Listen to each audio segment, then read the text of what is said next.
नमस्कार, मी मयुरी आणि आपण पाहत आहात 7 स्टार न्यूज। भाजप पक्षाची ध्येय आणि धोरणे तसेच विट्याच्या विकासासाठी अहोरात्र 50 वर्ष कार्य करणाऱ्या सदाशिवभाऊ पाटील, वैभवदादा पाटील यांचे नेतृत्व मान्य करत मी आज भाजप पक्षात प्रवेश करीत आहे। विट्याचा विकास आणि कायापालट करण्याची धमक ही पाटील कुटुंबियांच्या मध्येच आहे। आतापर्यंत विट्याचा चौफेर विकास पाटील कुटुंबियांनी केलाय।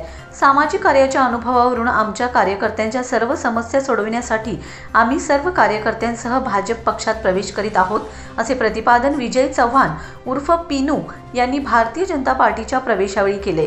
ते शिवसेना एकनाथ शिंदे गटाचे कट्टर समर्थक होते। त्यांच्या प्रवेशाने कार्यकर्त्यांमध्ये उत्साहाचं वातावरण निर्माण झाले। Bureau report 7 star news.